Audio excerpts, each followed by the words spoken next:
This episode is brought to you by Hack Motion. Hack Motion is a cutting-edge wrist sensor for teaching wrist motion for compressed tour-like shots. I spent some time with these guys down at the show, and I really enjoyed how easy it was to use, and the calibration time was super simple, and especially the biofeedback option that will definitely make for a more effective golf lesson for your students. You can use it with your iPhone, your iPad, and it gives your students the feel to go along with the reel as you teach the proper wrist motion for better club face control, which, as you know, is huge in the teaching game. Used by some of the top coaches in our industry, Hack Motion is a must for serious golf teachers, coaches, or players. Also, when ordering upon checkout, use the promo code GURU, G-U-R-U, to receive free shipping, which is a $30 value. For more information and to order, visit their website at hackmotion.com. HACKMOTION.com today. This episode is sponsored by Alpha Herd Performance Clothing. At Alpha Herd, we believe that everyone is good at something, whether it be your favorite sport, hobby, or anything you're really passionate about. Our clothes are designed for you to not only look good, but also feel good while you're on the field, court, stage, or the top of the mountain. At the end of the day, we can rest assured that in whatever we do, we give it our best. Be the Alpha Herd of your herd. I can tell you this stuff is great. It really is comfortable. It's stylish. It's got a really cool logo. They've got regular t-shirts, long sleeve t-shirts, stuff you can work out in, which is really cool. An up and coming company for sure. So you want to check them out. You can go to alpha-herd.myshopify.com to check out these cool products, and I guarantee you won't be disappointed. It's not what you know, it's what you can prove. You know how to cut to the core of me, Baxter. You're so wise. You're like a miniature Buddha covered in hair. I want to become a guru so girls will like me. Then I will like myself. Welcome to the program. What's up, everybody? Welcome to the Golf Guru Show. I'm your host, Jason Sutton, aka The Guru. Thank you again for tuning into the podcast. Thank you for subscribing, and make sure you download this episode and all the previous episodes that you will go back and listen to or have already listened to. On this episode, I have my friend John Hardesty on the show. John is a teaching professional just outside of Louisville, Kentucky, in a town called Shelbyville, and is a brilliant, underrated coach out there that you may have not heard of. That's by design. He just kind of keeps a low profile, but has been involved with so much research and so much brilliant information that has been shared throughout our circles, and shares many of my good friends like John Graham and Chris Como and many others. So I just had to have him on the show. And his first podcast, which is shocking to me that nobody's had this guy on a podcast, because like I said, as you'll find out, he's just a great guy and just a really, really smart, forward-thinking teaching professional that you're going to learn a ton from. So we get into several different topics that I'm not even going to go into because I want you to be surprised. So you're going to enjoy this very eclectic, very interesting conversation with my good friend, John Hardesty. Enjoy. All right, John Hardesty, welcome to the show. What's up, dude? How you doing, man? I'm doing great. Yeah, my pleasure. I've been real excited for this interview because, you know, we've known each other for a few years. I think we met, I don't know if you remember the day at River Run where we were at the Web Finals. Me, you, and Como and John, and I've sort of followed your career, and you're very hard to research, as we talked about, because you're under the radar. Not a whole lot of social media, and I know that's by design, but I really appreciate you taking the time, man. This is gonna be fun. No worries, man. Yeah, for sure. Hope I don't stumble too much. So we'll see how it goes, man. Nah, it's gonna be great. It's my first podcast. Oh, it's an honor for you to be on mine. So very, very cool. Well, before we kind of dig into the cool stuff and the teaching and coaching stuff, give us a little lineage of like where you got started, like what was it like for you in your childhood, and then how you got to where you are today. Sure. I just like everybody else, I grew up playing junior golf.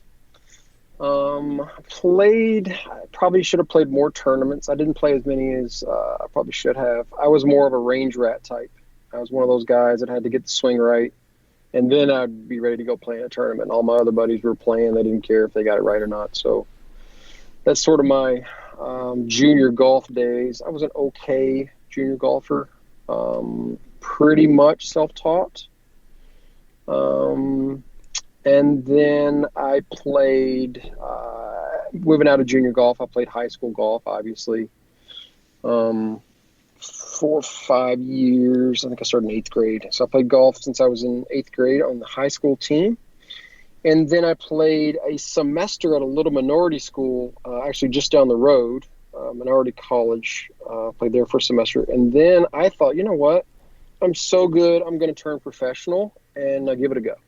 Nice. And I was an idiot, by the way, but I was like, yeah, let's give it a go. And not too long after that, I had a really bad car accident and was out of golf for about 3 or 4 years. I didn't think I'd ever actually play again. And slowly got back into it. And then I think it was in 2004, I went and played mini tour stuff down in Palm Beach, Florida. Down there for a year and did some mini tour stuff.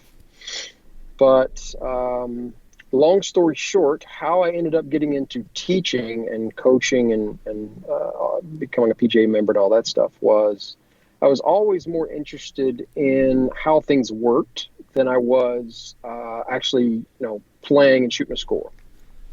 So I think that's what led me towards, buying a 1,000 golf books and learn all I could about the game. Yeah, I know you're very research based. Yeah, I mean it happens, right? A lot of times that's the story. We get a little, like you said, you were from the beginning worried too much about being technically sound instead of just playing. Yeah. So yes. Hey, you were made to teach, though, right? I mean, talk a little bit about that. What was your first teaching job, and then I guess what's been the career since then? Sure. I was an assistant professional at a little club in my hometown, just outside of Louisville, Kentucky, called Shelbyville, Kentucky. And by the way, as we were talking earlier, when somebody says, "Where are you from?" I usually just say Louisville or Louisville. Yeah. If you're from there, it's Louisville. Okay. And if That's good to know. Outside of there, it's Louisville. So Gotcha. I say that because nobody knows what Shelbyville is. It's just a little town. I was an assistant pro, and I did some teaching when I was doing that. And when I decided that I couldn't play anymore, I decided that I'm probably not good enough. Nor, the other thing, it's funny. I don't think, even if I were good enough, I don't think that I would have wanted to play for a living. Just the lifestyle, or was it? Yeah, I think all the travel and Yeah. I was more interested in there were so many more facets to teaching, all these different little avenues you could go down. That attracted me more than just teeing it up and playing every week. So, trying to play definitely helped me formulate my thoughts in terms of, how the swing works or whatever. But I will say, a couple things along those lines. Well, before I go on, you were asking me about my teaching career. It wasn't long after I tried to play that I started to teach and taught at a few different places, not too far from where I am now. And then trying to think, I got out of teaching for a little while, tried the normal gig.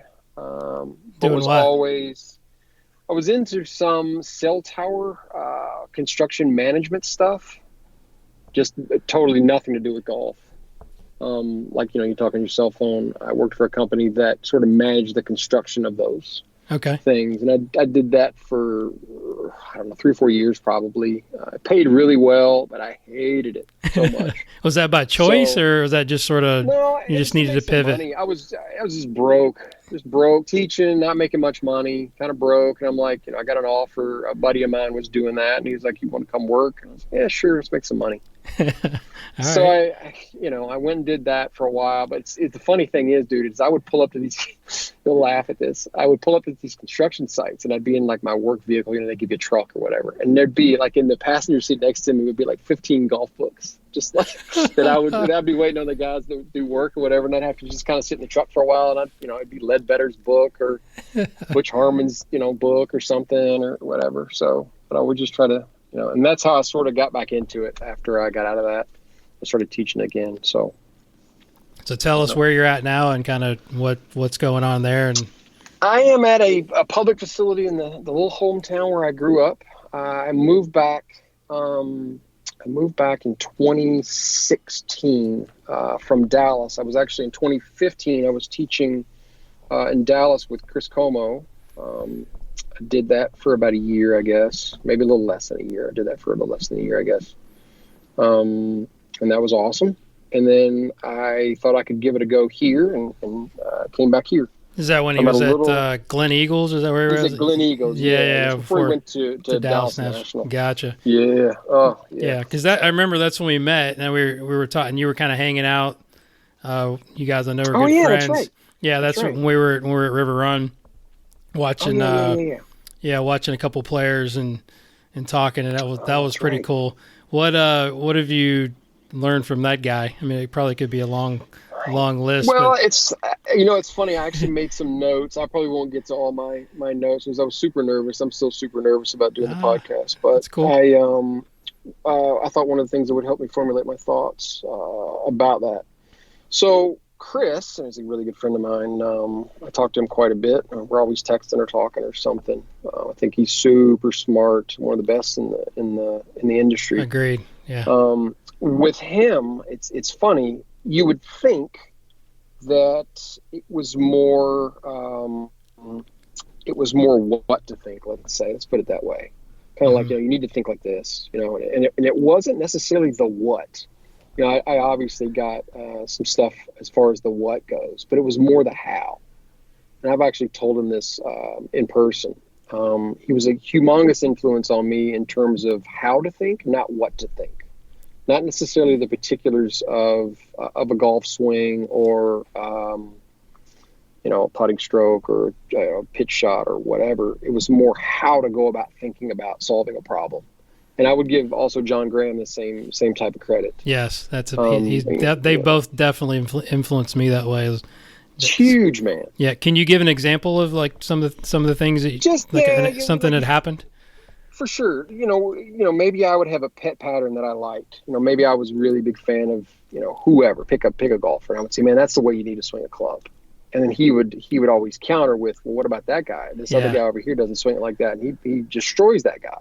Or he's really, really good too. And I'd be like, God, he would just destroy my belief, sort of tear apart my belief system about stuff. And it was really good for me. It was super annoying for a little while.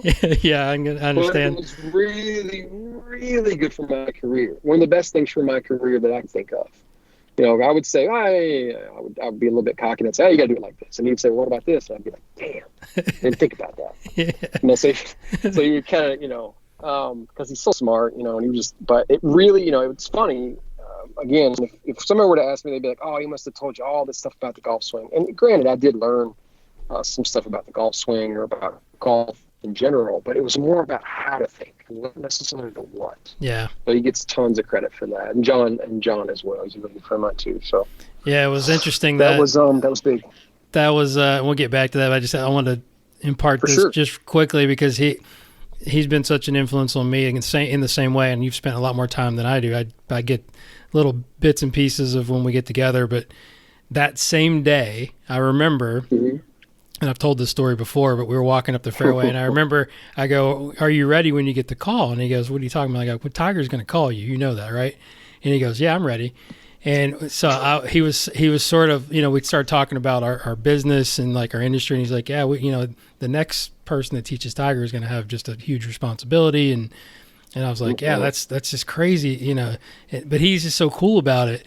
And I said, all right, what? So then we started talking because we were following Jamie Lovemark, and he was showing me videos of like when they first started working together and what he looked like now, how totally different he was. And I was like, well, how did you know to do that? And he goes, it's just, you just got to pay attention. And this is his, it doesn't look perfect, but this is where he hits the ball the best. And I said, well, how did you learn that? He goes, the best advice I can give you is to figure out why the funky swings work. Like why the odd swings work. And that always stuck with me. I'm like, well, who's your favorite golf swing? He goes, I like Raymond Floyd. yeah, for sure. Yeah. Right? I don't know if he would still say that. He might, I know, but sure. I mean, it was just, but the point is like, that's the way he 100%. thinks, right? I mean, it's so out of the 100%. box. Instead of going, oh, we need to make everybody look like Adam Scott. It's like, all right, figure out why that guy gets it done. And it's kind of odd looking. So absolutely. And it's funny, in my notes, I wrote this down. It's, and I probably got this from Chris. It's kind of like, do your best to tear down all your, I'm sorry, I should say it this way. You should shoot a bunch of holes in your theories. You have a theory about something. Yes. Try to just tear it to shreds, and whatever survives is probably pretty solid. You know what I mean? But so many people get stuck in, man, you got to do it like this. And it's like, well, what about this guy over here? He's not doing that. And he's so good. So you got to kind of understand how things work and how they match up and why that works for that guy, but it wouldn't work for this guy. It can be kind of complicated, 100%. It's just, I don't know how, I guess we just keep trying to keep that mindset as we go forward and not get too comfortable with what we think we know. Yeah, and the other thing, like we were saying earlier, it can be super uncomfortable. And I think that can kind of, if you've been, you say you're an old school teacher, or not necessarily old school, but you've been teaching for a long time, let's say, and you believe something and you just pretty much spout it every single day. Hey, this is the way things work. Okay. And you say that to tons of people that come to you, and you totally believe it. And then some new information may come out that sort of says, well, that's not really how it works. That can be super uncomfortable to hear that. Well, yeah. And that sort of destroys your identity of who you are, because you're this guy that believes this, and all of a sudden you just end up being that guy that believes something that maybe is not quite right. And I'm not saying you're not going to get results from whatever you're teaching, but just in terms of like, no, you got to do it like this, and then somebody says, well, it doesn't really work like that. It sort of works like this. You were kind of right, but some people won't swallow that pill. They'll just be like, no, not believing it. It's like, okay, well, you don't have to. I'm just saying. Yeah, some people just aren't open-minded. I mean, it's just for sure. Yeah, I love the fact when I had John on the podcast, he brought up Como. I think he said that he was one of his mentors, and he said the cool thing about us is we'll sit there and take a topic, and we'll take both sides and try to argue it.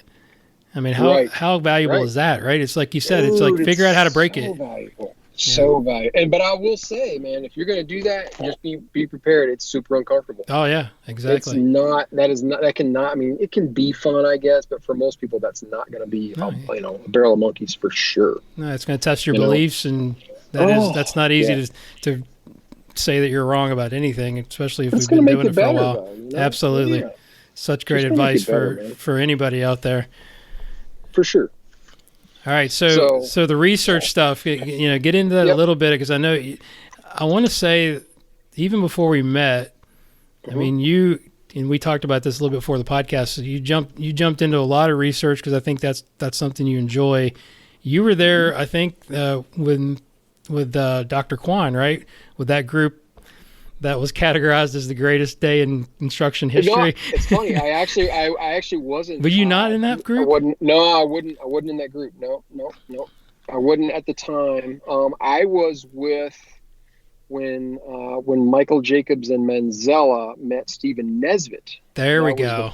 That's what I remember. Manzella bringing up your name in a couple of talks.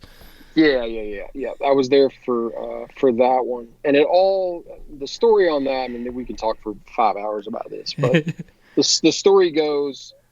So I started working at a little golf course where Mike Finney was the head pro in, I want to say about 2008, probably 2008. Yeah, that's about right.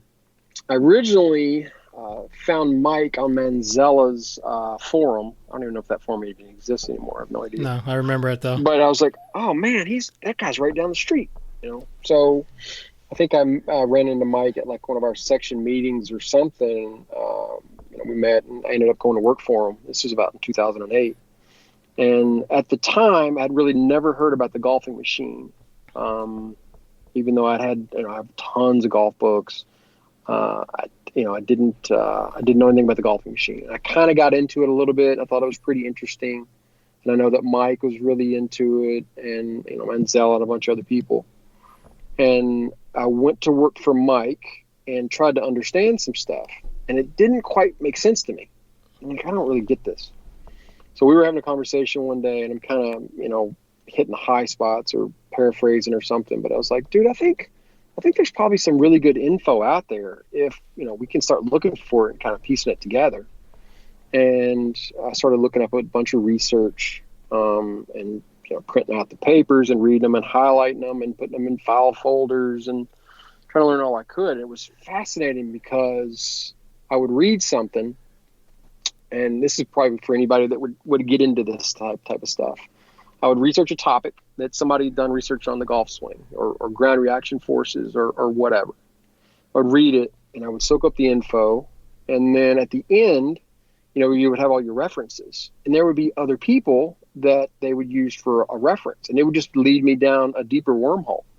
But it was like Christmas, dude. I loved it so much. I'd print something out, and it'd be like a 20-page research paper, and I would read it. I would save it for when I got home, and it was like every day was like Christmas. I'd get home, and I'd sit down, I'd, get a drink, and I would just, get my little highlighter out, and I'd read this research. And then at the end, I couldn't wait for the references, because I would, there'd be other people that they would reference, and they would be like, oh, I never heard about that. I don't know what that topic is that they referenced, and this, this scientist did this or whatever. And then it would lead me down another path.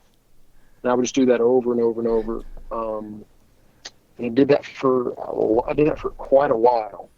But it was when I was working for Mike that I had one of Stephen Nesbitt's papers. I think it was like Work and Power that I'd already read. Right. And I couldn't quite make sense of it.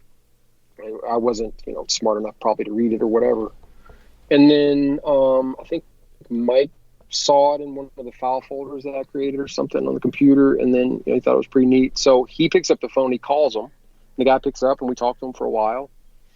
And that's sort of where all that kind of started with the Jacobs Manziel 3D, and Jacobs and all that stuff. Yeah. Okay. We decided, what we're going to do? We're going to go and we're going to see this guy. So we flew up and hung out with him at his office and all that stuff. But that was where it originally started, and that was in about, I want to say about, 2009 or 2010 maybe. Wow. Something like that. Pre-Alpha Wars, man. You were there from the beginning. Way pre-Alpha Wars, dude. So way. Yeah. And then, it's funny, on that same trip, we arranged a meeting with Robert Grober. That was awesome. That was really fun. You ever read any of Robert Grober stuff? No, but I know the name. I hear it come up. Yeah. Oh yeah, the papers. Yeah. They're famous. Yeah. Oh yeah, exactly. I know the logistics after all this research I had to do with the guys on the show. So that's how I've gotten better, as I've had to dig into it. But yeah. How's that influenced you at all? I mean, I know you kind of bowed out, I guess, and lost touch a little bit with those guys, or how did that work? Oh, those guys? Yeah. Talking about the Alpha War type stuff? Yeah. I don't really get into it, man. I don't really care. I do care, but I don't care. It doesn't, my day-to-day doesn't really get affected that much about that stuff. It's just, we're teaching golf. It's bordering on the ridiculous, It's like, come on, man. I don't, again, we're on this podcast for a bit. I don't care, really. Yeah, I hear you. You know what I mean? There's just so much more to learn and so much more to do. It's just kind of like, come on. Whatever. I'll say this: the truth will come out, right? Yes. Right. Whatever side you're on, whatever. If you're right, it'll bear fruit and it'll be right. And if it's wrong, people will find out that it's wrong. So there's that. But yeah, I was in on the ground floor on that stuff for sure. Yeah, that's pretty cool. Yeah, it was fine. So what cool. other research have you kind of gotten into? I know you've done some interesting things with, I want to say, just talking to my research buddy John Graham. Yeah. Like stuff with like wind and flag sticks and mud balls and. John's letting it all hang out. He is, yes. So talk a little bit about that, and then I'm going to get into the meat with some books here that I think is going to help you move along. But okay. I'm curious. Okay, so my thoughts on that that topic. So John and I, we always talk about this. I heard this phrase, and I don't, might have been on another podcast or something that I was watching. I think it was a podcast years ago. And the phrase goes, "Will it make the boat go faster?" Oh, here we go. You're jumping ahead. Well, that was my big close there. Oh, yeah. Okay, well then there you go. No. Give me something before that, and then we'll talk about that. Okay, I was going to say, well, that is what all this stuff that we can talk about now. Yeah. That's what it relates to. Okay, we can get into that because my question was, yeah, I'll double back a little bit. Sure. My question was because I saw a post I think that you made on Twitter not long ago about some of the more eclectic books that you read, because you're very well read, and that's really curious because I've got all kinds of mine probably steer more towards the management and leadership and personal development stuff. Sure. But I noticed that book, Will It Make the Boat Go Faster? So then I kind of dug into that story and the Olympian rowing team, right? Is that where you got it from? Yep. Yeah. So talk about that, and talk about obviously you've read the book. Talk about how that came about, and then how that's influenced the rest of your quasi research. It's super, super influential in terms of, if you were going to say it another way in golf terms, you're basically saying, will it make your score go down? Right? That's the premise. So it's, I just think it's a lot cooler to say, will it make the boat go faster? Yeah, because it relates to an actual thing. And the story goes, and I'll probably mess up the dates a little bit or whatever, but the British rowing team hadn't even gotten a medal for like 100 years or something, 80, 90 years or something like that. And I think they went to the Olympics and they didn't do very well. This is probably, I can't remember what the date was, in 2000 maybe, or late 90s or something. I'd have to look back. Yeah, I actually read parts of the book last night researching. So I mean, it doesn't pull from the actual the gist of it. No. So they go, all right, look, we got 4 years. So they come out of this Olympics and they go, look, we have 4 years to prepare for the next Olympics. So here's what we're going to do. Our motto for our whole thing is going to be, look, if it doesn't make the boat go faster, we're not going to do it. Right. So what they would do, they held each other accountable, and they would say, one guy might say, hey, it's Friday night. You guys want to go get a glass of wine and some dinner? And one of the guys would say, is that going to make the boat go faster? Nope, right. That we're not going to go. Yeah. Right. So, and it's funny, John actually told me a story about Joe Gibbs that sort of relates to the same thing. I think he went to Joe Gibbs Racing. Was it yes. Cameron's thing? Yeah, he went with the Altus tour that they did. Yeah, okay. Yeah. And they were like, why Tell don't us you that have story. all your trophies out, and why don't you have all this memorabilia and all this stuff? And he goes, because that doesn't make my cars go any faster. I love it. It's the same thing, right? Yeah. It's the same premise. So, the British rowing team did that for 4 years, and then they come out and they win the Olympic gold medal. So everything that they did for 4 years was related to, is it going to make the boat go faster, or is it not going to make the boat go faster? So I think that really, really, really helps us as coaches, let's say. If we get stuck on something, we get stuck on ground reaction forces, or we get stuck on, laying the shaft down, it's just something that you just get stuck on it. And at the end of the day, you might say, dude, is that going to make the boat go faster or not? Right. You know what I mean? It's like, well, so having said that, that's where you were asking about flag sticks and all that stuff. What I really love as a coach is I get to go down all these wormholes that I pick that I think could be super interesting and could give one of my competitive players an edge that at the highest level is going to make the boat go a little bit faster. They can get a little bit, it's almost like that other thing about the aggregation of marginal gains. You probably read some stuff about that. Mm-hmm. You heard about that? I think so. About that phrase. That was the British cycling team. I mean, it's all the Brits. Yeah. They did a thing where it was, again, I'm going to just kind of hit the high points a little bit and like the dates and stuff, but like the British cycling team was terrible for years. and hadn't won a gold medal or a Tour de France or whatever. They weren't very good cyclists. So they bring this guy in. I can't remember his name. Somebody right now, they're going to be listening to the podcast when you put it out. They're going to shout his name out, but I can't remember the guy's name. Anyway, this guy comes in and he's like, all right, we're going to just focus on tons of areas and we're going to make each area 1% better. And he called it the aggregation of marginal gains. And then at the end of all this stuff, they ended up just crushing everybody because they just got 1% here, 1% there. And they did stuff like they tested bicycle seats. They tested, pillows that the guys would take on the road with them so they would get a little bit better sleep, or mattresses. They would actually bring their own mattresses on the road because guys would sleep better. Nice. Just tons of stuff. And they increased everything by 1%. And then they ended up just crushing people. And they call it the aggregation of marginal gains, or like Moneyball type stuff, if you wonder. Oh, yeah. It's all sort of the same thing, but it all kind of relates back to what we were just talking about. Will it make the boat go faster? And I think as coaches, we need to pan out a little bit sometimes and say, man, I've been beating this drum so hard with this player, or, whatever. And it's like, okay, well, is that making the boat go faster? You may get so stuck on something, you may not notice that the boat's going slower. Sure.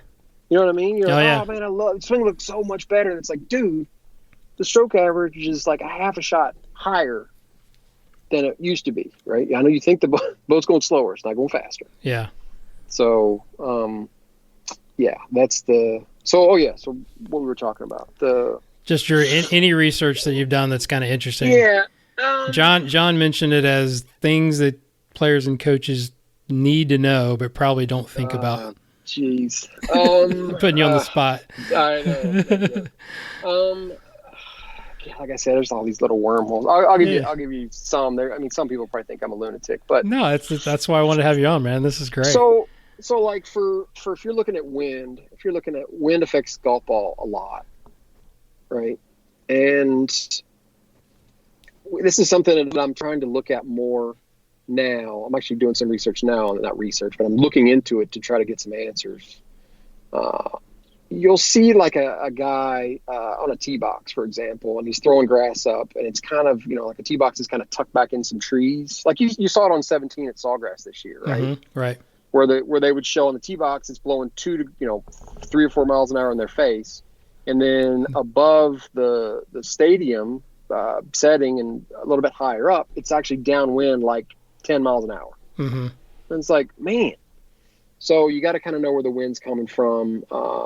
I think throwing grass up, like where you are, that can be tricky, man. I don't know how much you're going to get out of that. Might hurt you more or confuse you more than help you. 100%. So you'll see guys now, and I'll have my guys that are trying to play for a living. They all have a compass, and they all look up the weather the day before, and they find out. It depends on their tee time. You can go on Weather Underground, and you can find out what time the wind is going to blow from such and such direction, and if it's going to change, what time is it going to change, where it's going to, whatever. But if you have a compass, where it's going to blow from, right? Sometimes really nice yardage books will have a direction thing in it. If you have your compass, you can kind of know where the wind's coming from. But just throwing grass up in the air can be that can be super confusing, man, because the wind gets down low to the ground, and it's picking up some heat from the ground and kind of swirling, and it can be super confusing. So that's one little tip. You can get a compass, and I think some caddies do that, or that's been done for a while. Sure, yeah.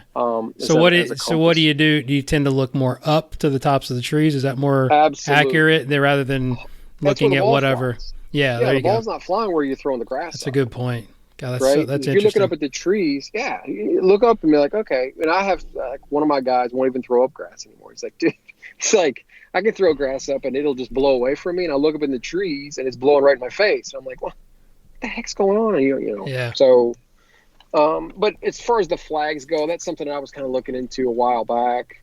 Flags are made out of different materials. They all have different weights, and there's different manufacturers that make them. There's like Standard Golf and there's a handful of manufacturers. So you can look at, especially if it's kind of like an exposed green, for example, you can look at what that flag's doing. Is it standing straight out? Is it blowing only half out? Is it, what's it doing? And if you were to look at like how heavy that material is, you can kind of get an idea, and you can gauge that with like a wind meter, for example, and you'll kind of know. So if you can see that flag, you can sort of know what the mile per hour is. And I got that from a wind shooters book that I got online. I was sort of interested in this topic pretty heavy for a while, and I found a book for like long range shooting, like snipers or competitive long range shooters. And they have these real thin flags all over the range because you have to, determine where the wind's coming from, because that's huge. And I think about that, for example. If you don't think wind is important or how much it's going to mess with a golf ball, think about how much it messes with a bullet that's going way faster than a golf ball. Yeah, I mean, I'm always interested in it with putting, right? Because I teach a lot of putting. Oh, yeah. And me and John have talked about it a lot, and I know Mark Sweeney's done some good research on it, and we have some charts, but man, I always tell people, like, everybody's worried about grain. I'm like, forget about the grain. Worry more about the wind. Correct. And that's where you should have a hierarchy. You're like, what is canceling what out? Yes. Right. What's a bigger factor? But yeah, in terms of, dude, wind is massive. Yeah. And if we want to talk about wind, John and I have been talking about this lately, but, John, I talk to John almost every single day. It's so crazy. And we'll talk for an hour about stuff. It's so funny. We talk about one that guys, I don't know if it's a secret or nobody's wanting to talk about it or people don't know about it. I don't know. But chipping in the wind, dude, is ridiculous. Yeah. If you can chip into the wind, I don't think people are factoring in if you're using course strategy, for example. Here's another example. If you're playing golf at a high level and you don't know whether you should be aggressive or not at a pin, and here's an example of something that like I would have one of my guys do. If they're playing a practice round and they're going around the green like, oh, you can't hit it there, oh, you can hit it there, you can blah, blah, whatever. And they go and they find out where the pins are going to be, maybe from the last year's pins, or maybe they already have them marked or whatever. And you see a spot and you're like, ooh, you can't hit it there. Can't hit it there. But then you find out on Weather Underground, you do your homework before your round. Turns out the wind's going to be blowing about 10 or 15 right in your face if you hit the ball in that spot. Okay. Then all of a sudden that chip becomes a joke. Becomes way, way easier. Sure. Just because of the wind. Yeah. So it's a huge, like you were talking about putting, it's a huge factor. All of a sudden, you're like, oh, I can actually be a little bit more aggressive at that pin. Right, because putting no downhill into the wind is a lot easier. It'd be the same scenario, right? Exactly. Same thing. That's so exactly. cool. Yeah, I've never thought about it that way. That's fantastic. Yeah, so that's just, you got to factor in a ton of stuff. But that's a biggie, man, because like we were saying before, in terms of like what matters, what's big. Well, wind, when you're chipping into the wind, that is, I swear nobody's talking about that. Or I don't hear them talking about it. Yeah. But chipping into the wind is, it's a joke. It's like Velcro. It's like a lawn dart versus, you know what I mean? Yeah, you can definitely take a deeper target area and stop the ball quicker. Or downwind, if you have that same deal, and you're going, and you're like, I could maybe hit it there. That's not that tough of a shot. The greens are kind of soft. And you're looking, and you don't, work the problem in reverse. You don't look at your weather, and it turns out the wind's going to be blowing 15 downwind from that spot. You have no chance to stop that ball. You know what I mean? Yeah, absolutely, yeah. Dude, you have to do your homework, man.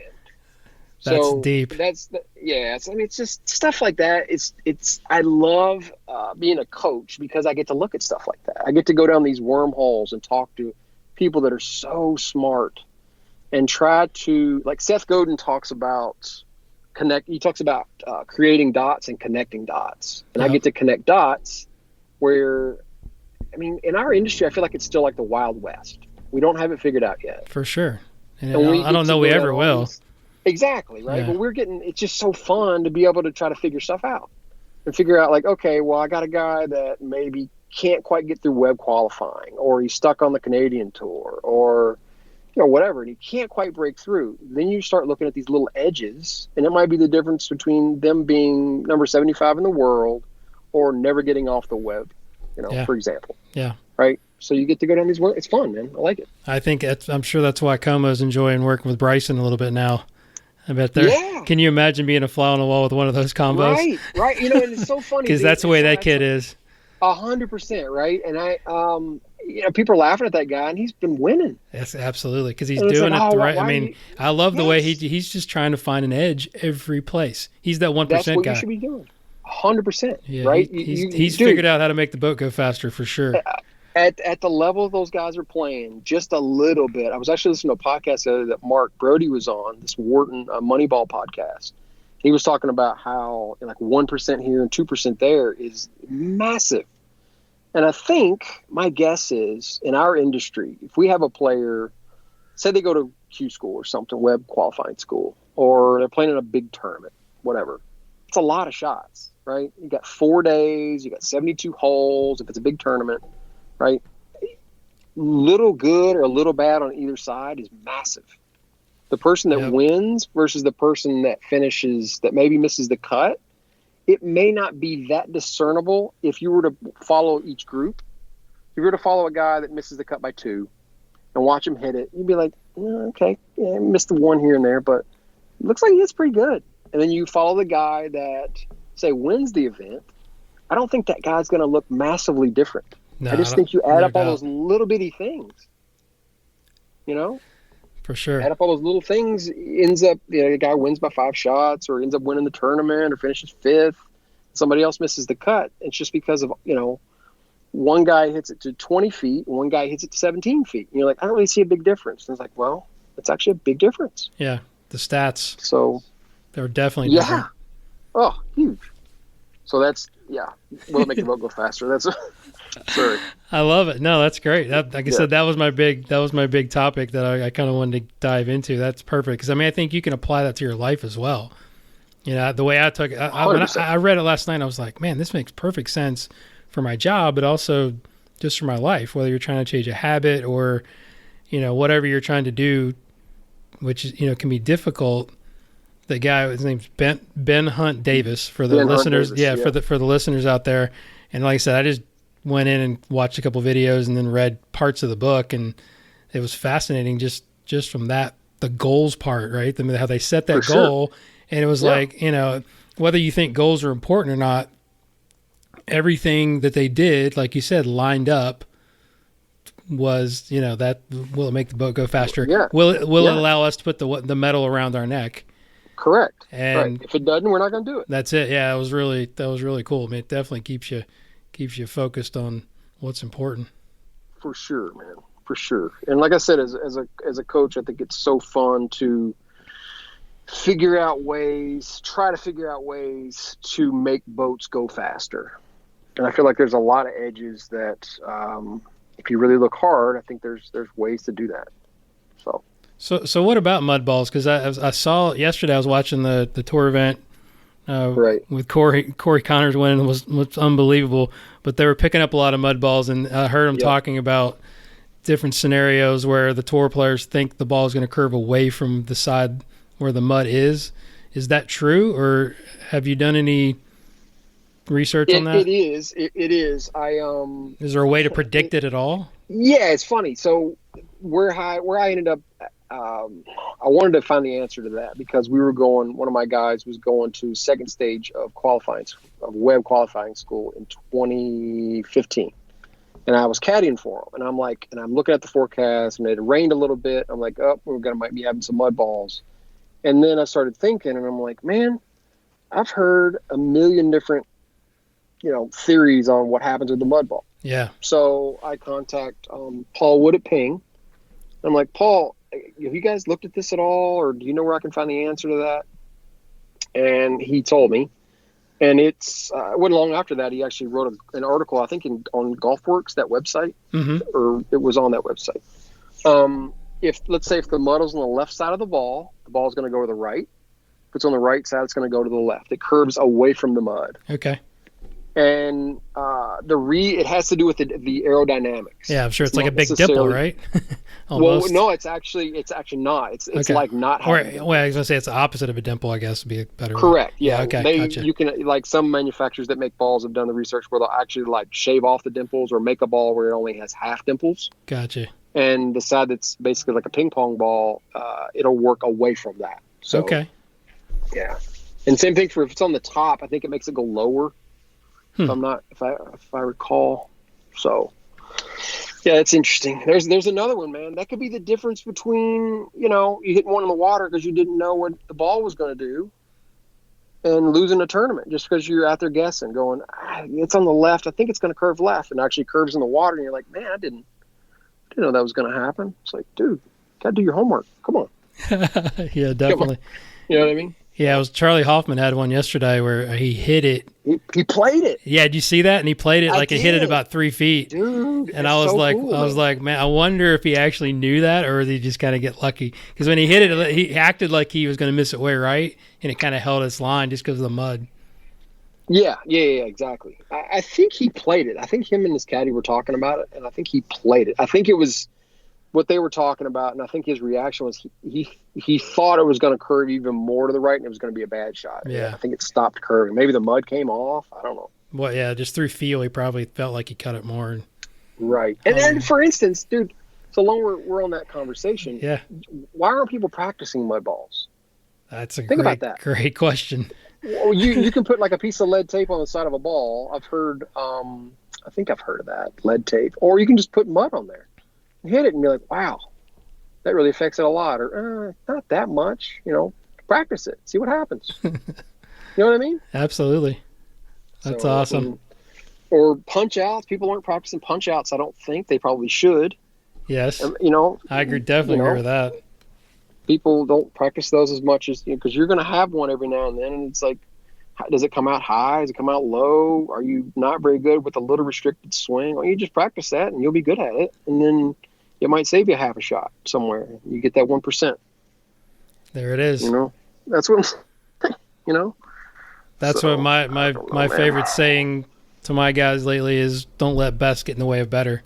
And that's that. Like, just get a little bit better every day. Because they're all sure. They keep that broad scope too much. Like, I got a young kid that made it through first stage this year, and it was a really big success. And I think he's got a chance to play on tour. But and he's so smart to think that, hey, I'm right on track. I just got to be patient and just kind of keep getting better, that 1%, rather than going, why am I not on tour next year? Right? I mean, I said, if I told you, and he's like 23. I said, if I told you you're going to be on tour at 27, would you care?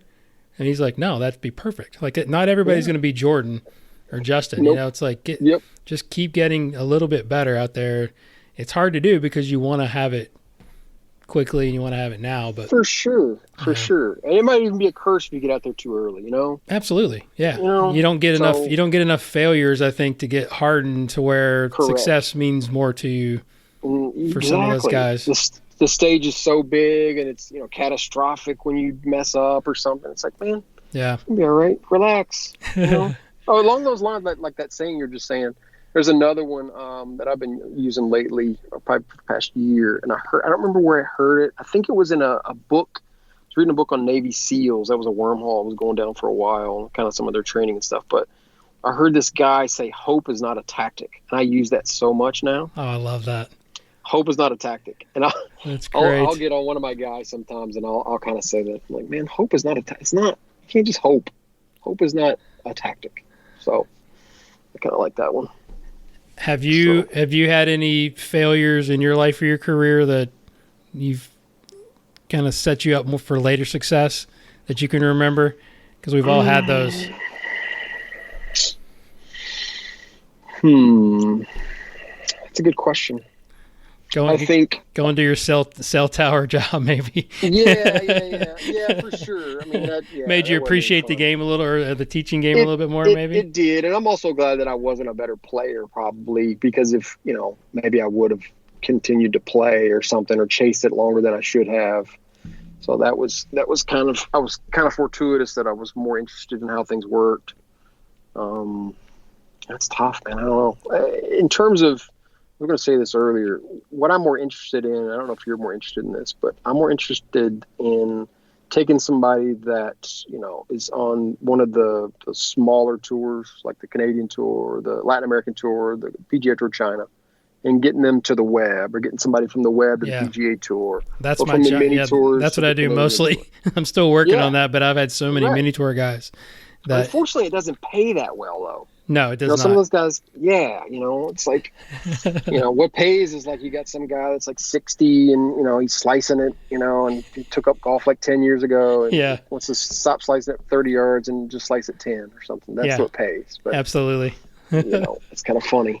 I'm more interested in taking, getting that 1% out of those guys. It's kind of my jam, I think, so. What other books can you think about? Maybe a couple of books that maybe you've given other people or have had a big influence on your career. You can do golf or non-golf. I think perspective is huge for guys. Like Viktor Frankl's Man's Search for Meaning is a really good one. That one comes up a lot in my podcast that I listen to. Yeah, it's a really good one. I would say that players should get into Stoicism. I think that's massive. Do you know anything about Stoicism? Like Tim Ferriss got me into that stuff. There you go. Well, I was going to say a lot of the questions I've stole from Tim Ferriss. It's one of my favorite podcasts. The bag's out now that the secret's out. But I even dabbled in some meditation and stuff. I don't know if you do any of that. Oh, dude, I got one of my guys meditating every day. I do meditate. I've been meditating off and on for about a year, and I've been pretty steady for the last few months. That's so big, man. Tell me how you do it. Like, take me through your ritual. Like, when do you do it? And because this is for me, but this is my podcast. Right. So, I do a guided meditation. Sam Harris has one. Yep, he's been on Tim's show several times. Yeah. Okay. So I do his guided meditation. It's about 10 minutes, and it's really, really good. And Tim Ferriss is the one that explained what it's supposed to do for you better than anybody else that I've heard. And basically, what he says is it puts a buffer in between the stimulus and the response. So I think that is so huge for a golfer, let's say. It puts that buffer in between something happens in your environment, you made it happen, or something, you got a bad break, who knows what, right? There's this moment in time before you react, right? And if you can meditate and get good at meditation and stay consistent with it, that buffer is bigger. So there's almost like this lapse in time where you get to sort of step out of the moment and go, okay, how should I address this? How should I be thinking about this right now? What kind of perspective should I have? And then you sort of step back into the movie, if you will, and then you use that perspective to act instead of just something happens and you immediately react to it. So that's sort of what meditation has done for me. I used to have a pretty bad temper and get mad about a lot of stuff, and now I don't have that very often anymore. Yeah, I've got to definitely get back into that. I was using like an app like Headspace, guided meditation. Yeah. It's super basic, but it's like just taking 10 to 20 minutes every morning. I think just gives you, again, it kind of help in focusing on your breathing and whatnot. I think definitely can be valuable for golf, but for your life. And like you said, I'm so glad you shared that. That's awesome. Yeah, it's really, I couldn't recommend that any more. I mean, it's so big. And the funny thing is if you do it and you start out, you don't really feel anything, nothing. Right. And that's when you kind of doubt it. Yeah. You're like, what's going on? What am I really doing here? At what point did you start to feel like you were getting value out of it? Was there any moment or situation where maybe you handle it differently? I just noticed a bunch of different moments where something, maybe somebody's driving too slow in front of me. And I used to just go nuts, you know what I mean? Or I'd be on the interstate and somebody would be in the fast lane driving real slow, and I'd just drive crazy. And they would get over, and I would have this habit. This is like an example that I've noticed through meditation. is they would get over in the slow lane, and as I would pass them, I'd look at them and kind of give them a nasty look, like, "Why are you in this, fast lane going slow? What are you doing?" And now I'm like, I don't even look over. I'm like, whatever. I can't affect them. Just a moment in time. 100%, it's just a moment in time, right? Yeah. So like that stoicism stuff, how that has changed me. The one big thing that I would say for people that are listening is, what goes on in your environment. It doesn't have to affect you. It's up to you on how you take in whatever's going on around you, right? As long as you're in control of your, what's going on inside your head and your body, what's going on outside, it's up to you how you interpret it. Those things don't have to affect you if you don't want them to. I think that's big for golf too, or life and golf. Absolutely. So that's so cool. That's another big one. Yeah. So, it's good stuff, man. Absolutely. Really good stuff. What else you got? You got some other good ones? Yeah. I mean, I've said a lot. I've stole a lot from Tim, but I mean, Oh yeah. And I was going to ask you that, the last 5 years, what new behavior or belief or habit has improved your life? And it sounds like meditation is a big one. Huge. And that's the other thing too, is like all these people that people put on a pedestal, whether it's Elon Musk or Tim Ferriss or I don't know, Bill Gates, whoever. Yeah. Right? They all meditate. Yes. They get up and they meditate. All these big high performers meditate. You just keep hearing the same things coming from people you admire, people that you like, they're successful. And that's when you start paying attention, Yes. And I think it was it Tim Ferriss was talking about this? He was talking about, or no, it might have been Sam Harris was talking about it. He was talking about when you meditate, it's not about how you feel or what you're getting out of the meditation when you're meditating. It's what you're getting when you're not meditating. Yes. So it's most people think, oh, I'm going to get in this Zen state. And then if they don't get that state, they stop meditating. They think they're going to have this where they're sitting on the floor with their legs crossed. It's not about that. It's about that those layers you're putting on over time. It literally changes the makeup of your brain. It literally, like they can get on like an fMRI and they're like, look, your brain is different than it was before. For sure. So, it's great, man. Love it. Couldn't recommend it more. Do you have any other unusual habits or things that you love? I would say that I work out, and I wouldn't have said this before in the past, but I would say this now, that I feel like good workouts or physical fitness is more. You almost get more out of it mentally than you do physically. Yeah, I was actually gonna ask about that because I saw you at the show, man. You look fantastic, like super fit. I think some of that's genetics for sure. I don't have to work out that hard. I mean, honestly, it really is. Really? You're so lucky. I hate you. I missed a couple weeks and I gained 10 pounds. Yeah. Genetics is a big part of it, man. It's crazy. But, mentally, like I've been jumping rope. That's kind of a new thing that I've been doing about the last 6-8 months. Okay. And once I get a good session in, I'm much clearer. I can think more clearly. I'm happier.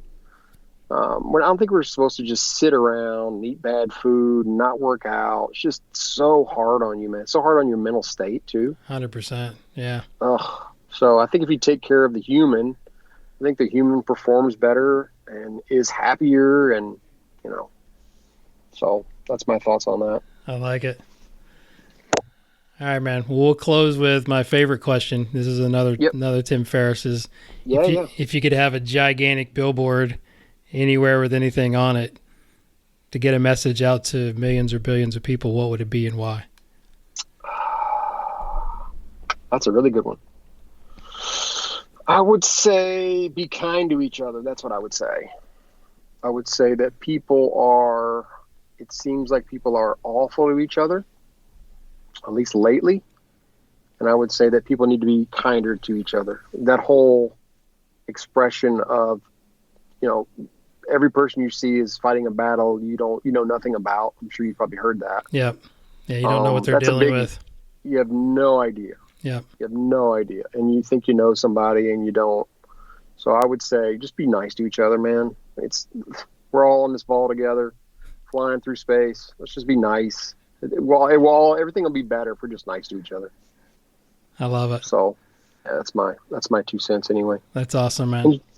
Enjoy this, dude. This has been fun. Absolutely. I so appreciate your time, and I'd like to do it again sometime if you would be happy. Listen to me ramble on about flag sticks blowing in the wind. No, it was great, man. That's what I wanted. Like I said, I've been wanting to get you on for a long time. We ran in the show, and I was like, man, you got to come on because I think you're so underrated, and you do such great work that doesn't get the notoriety and the reward out there.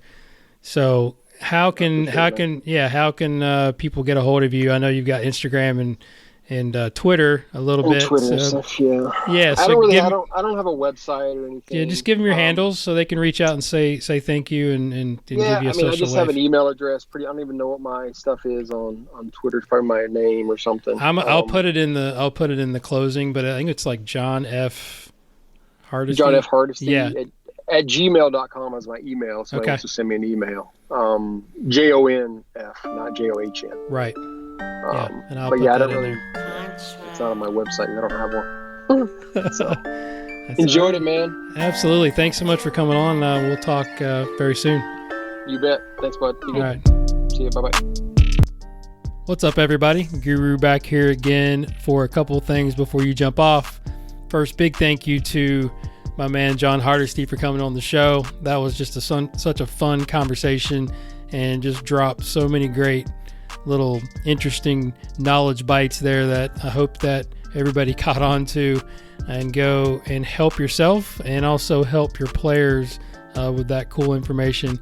And I hope that it inspires you to do a little more research and to think a little bit more out of the box and help your boats go faster or your players play better. Also, you can reach him on Twitter and Instagram at JONF Hardesty on the gram and the Twitter. So reach out and say thank you. Give him a social wave and tell him how awesome this conversation was. Also, follow me on the Twitter and the gram at Golf Guru TV and shoot me a DM. If you have any questions, any comments, feel free to share. Also, check out my website at golfgurutv.net, where you can find videos, articles, and more information on my teaching and coaching. And if you have a question or a comment about the show, you can email the show at golfgurushow@gmail.com or hit me up on the DM, like I said before, on IG or Twitter. This show and all episodes of the Golf Guru Show were produced by myself, Jason Sutton. Music is by Zach Mullet, aka Cutta Beats. Leave me an iTunes review. Leave me a 5-star rating. That would be awesome. Will allow us to continue to put out this great content and bring you these unbelievable guests that make us all smarter. And then from my mentor from afar, RIP Mr. Jim Rohn, study, practice, teach, and then pass it on. I'll talk to you later. Thank you so much for listening.